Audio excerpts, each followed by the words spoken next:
ആ റാസ്കലിനെ ഇന്ന് തന്നെ അറസ്റ്റ് ചെയ്ത് അകത്താക്കണം സാർ. അവന്റെ തൊപ്പി തെറിപ്പിക്കുമെന്ന് ഞാനും ഒരു പ്രതിജ്ഞ എടുത്തിരുന്നു. അവന്റെ തൊപ്പിയോ തലയോ തെറിപ്പിക്കുന്ന ഈ മൂന്നിനൊരു പ്രശ്നമല്ല, നിമിഷം കൊണ്ട് നടത്തിയിരിക്കും. അവന്റെ ശവം പോലും വീട്ടുകാർക്ക് കാണാൻ കൊടുക്കില്ല. Cool down mister Mukundan. നിങ്ങൾ പറയുന്നത് പരിപൂർണമായിട്ട് വിശ്വസിക്കാൻ ഞങ്ങൾക്ക് പ്രയാസമുണ്ട് മിസ്റ്റർ മുകുന്ദൻ. വിശ്വസിപ്പിക്കാനല്ലേ അന്വേഷണം ഇവിടെ തുടങ്ങണമെന്ന് ഞാൻ പറഞ്ഞത്. വർഷങ്ങളായിട്ട് ആൾതാമസത്തിൽ കിടക്കുന്ന ഈ വീടിന്റെ നിലവിൽ അവനെ പൂട്ടി. എന്താണാവോ സാറുമാരെല്ലാരും കൂടെ? എന്താ നിങ്ങളുടെ പേര്? ഗോപാലപിള്ള, GP പിള്ള എന്ന് വിളിക്കും. എക്സ് മിലിറ്ററിയാ. നിങ്ങൾ ഇവിടെ താമസിക്കുന്ന ആളാണോ? അതെ സാർ. പക്ഷെ ഇടയ്ക്കിടയ്ക്ക് പാലക്കാട്ടുള്ള എന്റെ സ്വന്തം വീട്ടിലേക്കൊന്ന് പോയി വരും. ഇതെന്റെ ചേട്ടന്റെ മോന്റെ വീതത്തിലുള്ളതാ. അവരൊക്കെ അങ്ങ് സിംഗപ്പൂരിലായതുകൊണ്ട് ഞാനായിപ്പോ ഇതെല്ലാം കൂടെ നോക്കി നടത്തുന്നു. തന്നെ ഇവിടെ ഞാൻ കണ്ടിട്ടില്ലല്ലോ. അതിന് സാർ ഇവിടേക്കും വന്നിട്ടില്ലല്ലോ. ഇഡിയറ്റ്! ഇവൻ കള്ളം പറയാ. ഈ വീടിനകത്ത് നിലവറയിൽ എന്നെ പൂട്ടിയിട്ടത്. ഈ സാർ എന്ത് ഭ്രാന്തൊക്കെയായി പറയുന്നത്? നീ എന്നെ ഭ്രാന്തെന്ന് വിളിച്ചല്ലേ? കൊല്ലും മുകുന്ദൻ. സാർ, ഈ വീടിന്റെ അണ്ടർഗ്രൗണ്ടിൽ ഒരു നിലവറയുണ്ട്. ഞാൻ കാണിച്ചു തരാം. നീ കള്ളം പറഞ്ഞ് പോലീസിനെ കളിപ്പിക്കാനാ റാസ്കൽ. ഇതാണ് സാർ ഞാൻ പറഞ്ഞ അണ്ടർഗ്രൗണ്ടിലേക്കുള്ള വഴി. എന്റെ ദൈവം, ഈ സാർ എന്തൊക്കെയാ പറയുന്നത്? ഇത് ഞങ്ങളുടെ തേങ്ങാപ്പരയിലേക്കുള്ള ഇടതാഴിയാ. ഈ ഭാഗത്ത് പുരയിടം കുറെ താഴ്ചയാണെന്നേ ഉള്ളൂ. താൻ വേണ്ടി പോരുത്, ഞാൻ കേട്ടാ മനസ്സിലാവും.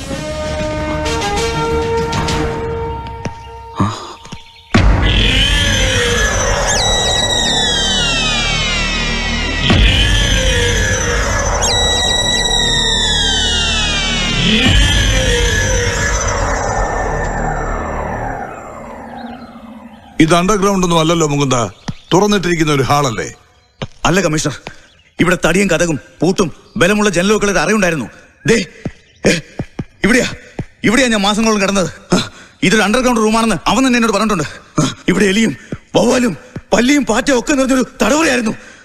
സത്യമാണ് സാർ, സത്യം. എന്നെ വിശ്വസിക്കണം, എന്നെ വിശ്വസിക്കണം.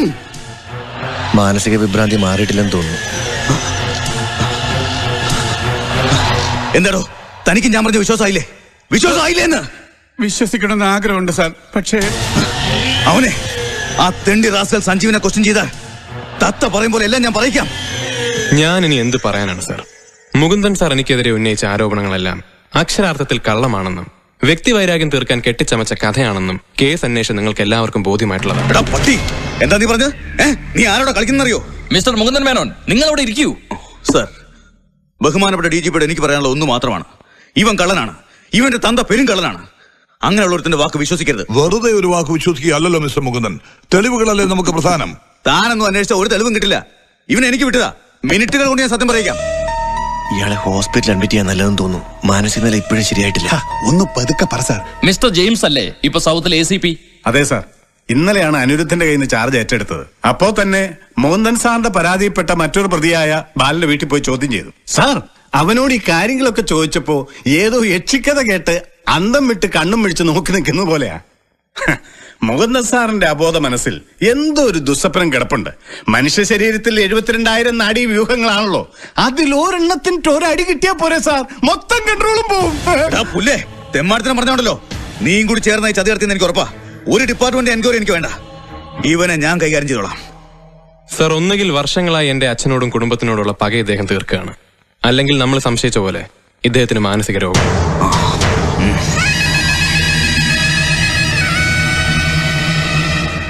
സർ, എനിക്ക് വേണ്ടി ഒരു സാക്ഷിയെ ഹാജരാക്കാൻ സാർ അനുവദിക്കണം. യെസ്, ആരാണ് അയാൾ? വിളിക്കൂ. എന്താ നിങ്ങളുടെ പേര്? എന്റെ പേര് ചന്ദ്രൻ, മംഗലാപുരത്ത് ഓട്ടോ ഡ്രൈവറാണ് സാർ. എന്താ നിങ്ങൾക്ക് പറയാനുള്ളത്? സാർ, 2 മാസം മുമ്പ് മംഗലാപുരത്ത് റെയിൽവേ സ്റ്റേഷന്റെ മുമ്പിൽ നിന്ന് എന്റെ ഓട്ടോയിൽ ഇദ്ദേഹം കയറിയിരുന്നു. Sorry sir.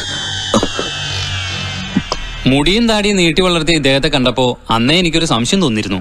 കഴിഞ്ഞ ദിവസത്തെ പത്രത്തിൽ മുകുന്ദൻ സാറ് തിരിച്ചു വന്നതിന്റെ ന്യൂസും അന്ന് ഞാൻ കണ്ട അതേ രൂപത്തിലുള്ള ഫോട്ടോയും കണ്ടപ്പോ പെട്ടെന്ന് എന്റെ അയൽവാസിയായ സഞ്ജീവിനെ വിളിച്ച് ഞാൻ വിവരം പറയായിരുന്നു.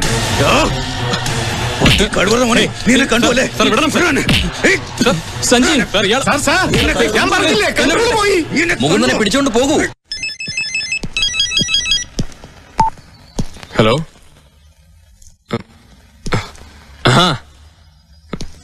GP പിള്ള ചേട്ടാ, ചേട്ടനോട് എങ്ങനെ നന്ദി പറയണമെന്നറിയില്ല. അത്രയ്ക്ക് ഗംഭീരമായിരുന്നു ഇന്നലത്തെ പ്രകടനം എന്നറിഞ്ഞു. ഞാൻ ഇന്ന് തന്നെ നേരെ ഒന്ന് കാണുന്നുണ്ട്. Okay, thank you very much. നിന്നെ ഞാൻ വെറുതെ വിട്ടു എന്ന് കരുതിയല്ലേ?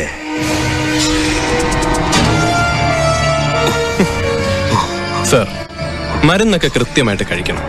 വെറുതെ ആൾക്കാരെ കൊണ്ട് പ്രാന്തനെന്നൊന്നും വിളിക്കാൻ ഇടവരുത്തരുത്. നിന്റെ തല വെട്ടിയെടുത്ത് ഉപ്പിലിട്ട് ഞാൻ നിന്റെ കുടുംബം കത്തിച്ച് ചാമ്പലാക്കും. കൊള്ളാം, പഴയ സ്വഭാവം വിട്ടിട്ടില്ലല്ലേ?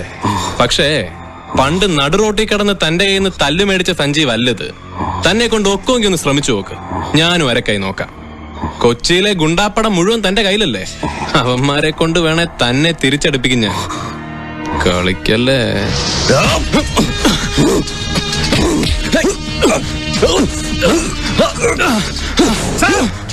വീട്ടിൽ തല്ലുകൊള്ളാൻ തുടങ്ങിയോ? ആ പയ്യനെ ഒന്ന് വിടണം സാർ, ഒന്ന് വിടണം സാർ. തൊട്ടുപോലെ തന്നെ സാർ, എനിക്ക് മനസ്സിലാകാത്തതുകൊണ്ട് ചോദിക്കുക. സ്വന്തം കൈപ്പടെ തന്നെയാണല്ലോ സാർ ആ കത്തെഴുതി വെച്ചിട്ട് പോയത്? ആണല്ലോ. ആ കത്ത് ഞാനും കണ്ടതാ. എന്നിട്ട് സ്വയം എവിടെയൊക്കെയോ ചുറ്റിക്കറങ്ങി തിരിച്ചു വന്നിട്ട് ഇപ്പോഴും പഴയ വൈരാഗ്യം തീർക്കാൻ വേണ്ടി ഇവരാണ് ഇതൊക്കെ ചെയ്തതെന്ന് പറയണത് കഷ്ടമാണ്.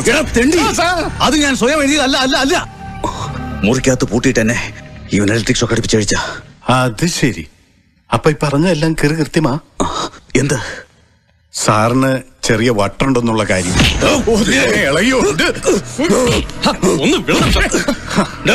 നീയൊക്കെ എണ്ണിക്കോ. ദിവസങ്ങൾക്കൊക്കെ ഇതിന്റെ ശിക്ഷ മൂന്നും തന്നിരിക്കും. അല്ലാതെ മാമ്പള്ളി മൂന്നും പേരും ജീവിച്ചിരിക്കില്ല. ഇളകി, ശരിക്കും ഇളകി. കേട്ടോ സഞ്ജീവ, മുജ്ജമ്മത്തിൽ നീ രാമനും ഇയാൾ രാവണനുമായിരുന്നിരിക്കാം, അല്ലെങ്കിൽ നീ കൃഷ്ണനും ഇയാൾ കംസനും. അല്ലാതെ നിന്നോട് ഇത്ര വൈരാഗ്യം തോന്നേണ്ട കാര്യമുണ്ടോടാ? ഉണ്ട് സർ.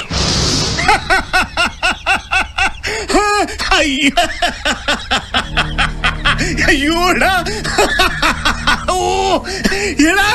എനിക്കെന്റെ സന്തോഷം അങ്ങ് അടക്കാൻ പറ്റുന്നില്ലടാ.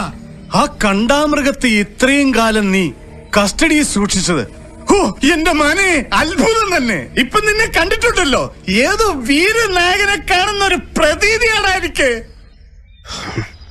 ഞാൻ വിചാരിച്ചു ഈ വിവരം കേൾക്കുമ്പോ സാറിനെ അറസ്റ്റ് ചെയ്യാനുള്ള നടപടി എടുക്കും. അറസ്റ്റ് ചെയ്യേണ്ട ക്രിമിനൽസിലെ അല്ലടാ, കേരളത്തിലെ നമ്പർ 1 ക്രിമിനൽസിൽ ഒരാളായ കമ്മീഷൻ മൂന്തനെ തൂക്കിയെടുത്ത് ഇത്രയും കാലം അകത്തിട്ടതിന് നിന്നെ ഞാൻ അപ്രീഷിയേറ്റ് ചെയ്യുന്നു. ഞാനൊരല്പം ഓവറായല്ലേ? സിറ്റി പോലീസ് കമ്മീഷനെ കിഡ്നാപ്പ് ചെയ്ത കഥ കേട്ടപ്പോൾ ACP സന്തോഷിക്കാൻ പാടില്ല. പക്ഷെ മോനെ, എനിക്ക് അവനോടുള്ള പക അത്രയ്ക്കുണ്ടാകും. എനിക്ക് ചെയ്യാൻ കഴിയാത്തത് നീ ചെയ്തെന്നറിഞ്ഞപ്പോൾ അറിയാതെ ഞാൻ ആഹ്ലാദിച്ചു പോയി. എന്റെ കുടുംബം കുട്ടിച്ചോറാക്കിയത് അവനാ. അമ്മയില്ലാത്ത 2 പെൺകുട്ടികളെയും കൊണ്ട് കഴിയുന്ന എന്റെ ഓരോ നിമിഷവും വേദന നിറഞ്ഞതാ. നിനക്കറിയാവോ, എന്റെ ഭാര്യ ആത്മഹത്യ ചെയ്യാൻ കാരണം അവനാ. അതിനെതിരെ പ്രതികരിച്ച എന്നെ ഇന്നും വെറും ഒരു ACP ആയി തളച്ചിടാൻ അവന് കഴിഞ്ഞു. ഇതൊക്കെ പറഞ്ഞ് നിന്നെ ഞാൻ ബോറടിപ്പിക്കുന്നില്ല. ഏതായാലും പറഞ്ഞ സാഹചര്യം വെച്ച് നോക്കുമ്പോ നീ ചെയ്ത് തെറ്റാണെന്ന് ഞാൻ പറയില്ല. അനീതിക്കെതിരെ പ്രതികരിക്കുന്ന നിന്നെ പോലെയുള്ള ചെറുപ്പക്കാരെയാണടാ ഈ നാടിന് ആവശ്യം. എന്തൊക്കെ പറഞ്ഞാലും അച്ഛൻ അറിയുമ്പോ എന്നെ ന്യായീകരിക്കും തോന്നുന്നില്ല. തമാശയായിട്ട് പോലൊരു കള്ളം പറഞ്ഞ സഹിക്കാത്ത ആളാ അച്ഛൻ. ധർമ്മം ജയിക്കാൻ വേണ്ടി കൊച്ചു കൊച്ചു അധർമ്മങ്ങളൊക്കെ ആകാമെന്ന് ഭഗവാൻ ശ്രീകൃഷ്ണൻ ഭഗവത്ഗീതയിൽ പറഞ്ഞിട്ടില്ലേ? തൽക്കാലം ഈ കാര്യം നിന്റെ അച്ഛൻ അറിയണ്ട. പിന്നെ നിന്റെ കൈകൊണ്ട് തന്നെ ശക്തമായ ഇങ്ങനെ ഒരു തിരിച്ചടി കിട്ടാൻ എന്തുകൊണ്ടും യോഗ്യനാണടാ മാമ്പള്ളിക്കാർ. നിന്റെ അച്ഛനോട് ചെയ്ത ദ്രോഹം മാത്രമല്ല, നിന്റെ പെങ്ങളുടെ ഭർത്താവിന്റെ നെഞ്ചത്തോടെ സ്പിരിച്വൽ ലോറി ഓടിച്ചു പോയ തെളിവില്ലാത്തൊരു കേസുണ്ടല്ലോ, അതിലെ പ്രതികളും ഇവന്മാര് തന്നെയാ. സാറിന് അതിനുള്ള തെളിവുണ്ടോ?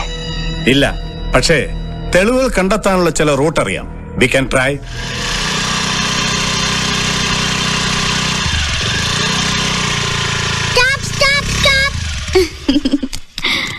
ഈ താക്കോൽ ഇപ്പഴെങ്ങും ചോദിക്കരുത് കേട്ടോ. അതെന്താ? എനിക്ക് വണ്ടി എടുക്കണ്ടേ? കുറെ നേരത്തേക്ക് വണ്ടി എടുക്കണ്ട. ഇന്ന് മുഴുവൻ ഇവിടെ എനിക്ക് അടിച്ച് പൊളിച്ച് കളിക്കണം.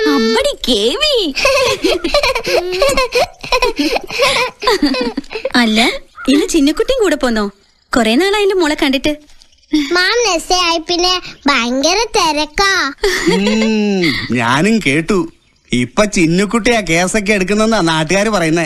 കളിയാക്കൊന്നും വേണ്ട. ഇപ്പൊ ഞാൻ വന്നത് വേറൊരു കാര്യത്തിനാ. അതെന്താണാവോ? മാമന്റെ കല്യാണാലോചനക്ക്. അച്ഛാ, സഞ്ജുവിന്റെ അച്ഛൻ പറഞ്ഞു ജാതകപ്പെടുത്തം നോക്കി വേഗം സമയം കുറിക്കണമെന്ന്. എന്നെയും വിളിച്ചിരുന്നു. മകൻ സബ് ഇൻസ്പെക്ടർ ആകുമ്പോ അയ്യപ്പൻ നായരുടെ മനസ്സ് മാറുമോന്നായിരുന്നു നിന്റെ അമ്മയുടെ പേടി. ഞാൻ പറഞ്ഞില്ലേടി, അയാള് സത്യവാൻ അയ്യപ്പൻ നായർ തന്നെ. ആരെതിർത്താലും സഞ്ജു ഇവളെ വിവാഹം കഴിക്കുമെന്ന് എനിക്ക് ഉറപ്പായിരുന്നു. ഞാൻ എതിർത്താ മാമൻ കല്യാണം കഴിക്കത്തില്ല. അതിനല്ലേ നിന്നെ ഞാൻ മടിയടിച്ചുകൊണ്ട് നടക്കുന്നത്. വാ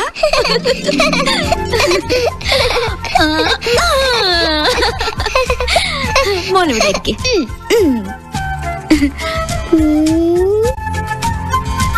കല്യാണം ആവുമ്പോഴേക്കും വീട് മുഴുവൻ പെയിന്റ് അടിച്ച് വൃത്തിയാക്കണം കേട്ടോ.